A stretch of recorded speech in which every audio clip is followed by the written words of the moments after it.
Assalamualaikum warahmatullahi wabarakatuh. Pada video kali ini saya akan menjawab soal ujian akhir semester ganjil pada mata kuliah Filsafat Islam. Berikut ini pertanyaannya.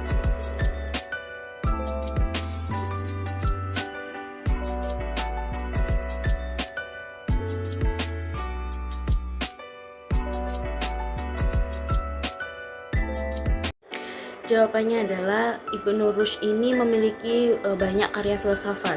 Nah, karya-karya filsafatnya ini termasuk banyak tafsir, parafrase, dan ringkasan karya-karya Aristoteles yang membuatnya dijuluki oleh dunia barat sebagai sang penafsir.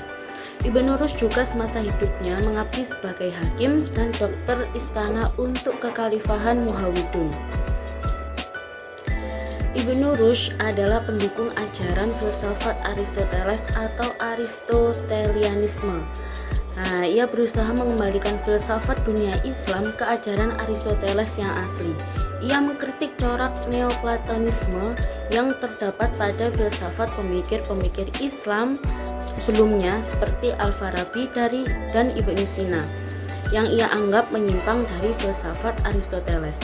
Ia membela kegiatan berfilsafat dari kritik yang dilancarkan para ulama Asy'ariyah seperti Al-Ghazali.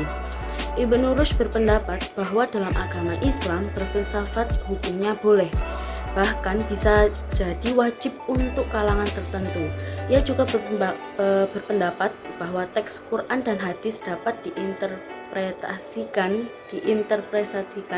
secara tersirat atau kiasan jika teks tersebut terlihat bertentangan dengan kesimpulan yang ditemukan melalui akal dan filsafat. Nah, dalam bidang fikih, ia menulis Bidayatul Mujtahid yang membahas perbedaan mazhab dalam hukum Islam. Dalam kedokteran, ia menghasilkan gagasan baru mengenai fungsi retina dalam penglihatan, penyebab stroke, dan gejala-gejala penyakit Parkinson, serta menulis buku yang kelak diterjemahkan menjadi sebuah buku teks standar di Eropa. Pengaruh Ibnu Rushd ke dunia barat jauh lebih besar dibanding dunia Islam. Ibnu Rushd menulis banyak tafsir terhadap karya-karya Aristoteles yang kemudian diterjemahkan ke dalam bahasa Ibrani dan bahasa Latin dan beredar di Eropa. Terjemahan karya-karya Ibnu Rushd memicu para pemikir Eropa Barat untuk kembali mengkaji karya-karya Aristoteles dan pemikir Yunani lainnya.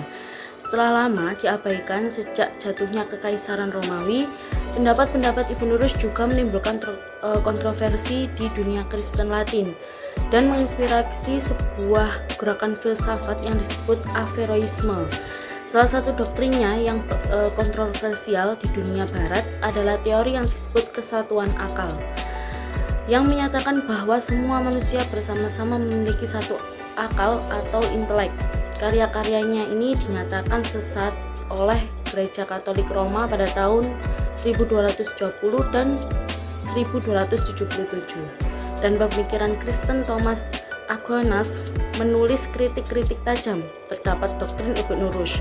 Sekalipun demikian, Averroisme tetap memiliki pengikut di dunia barat hingga abad ke-16. Nah, kejeniusan Ibnu Rushd tak terbantahkan. Karya tokoh kelahiran Cordoba, Spanyol pada 1128 Masehi ini pun diakui banyak kalangan. Ia mampu mengomentari pemikiran filsuf barat, Aristoteles dan St. Thomas Aquinas.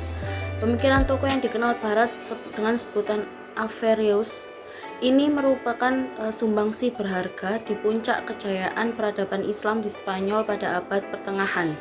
Berikut karya-karya Averroes yang berpengaruh bagi peradaban dunia. Yang pertama yaitu Al-Kulliyat fit at-Tibb. Kitab ini di bidang kedokteran, terjemahan ke dalam bahasa Latin pada abad ke-12 dengan judul Collegiate digunakan sebagai buku wajib bagi dokter-dokter Eropa selama berabad-abad. Yang kedua yaitu Bidayat al-Mujtahid. Nah, kitab soal hukum Islam ini yang ditulis pada 1968 Masehi.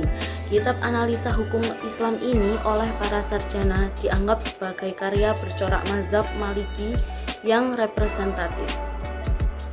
Yang terakhir yaitu yang ketiga, Tahafut at-Tahafut. Kitab yang berarti keracunan atas keracunan ini adalah penengah dialektika pemikiran filsafat Aristoteles dengan Abu Hamid Al-Ghazali. Nah, sampai sini penjelasan tentang macam-macam pendidikan di era penjajahan Belanda. Semoga penjelasan tadi dapat bermanfaat. Sekian dari saya, kurang lebihnya saya mohon maaf. Akhirul kalam, wassalamualaikum warahmatullahi wabarakatuh.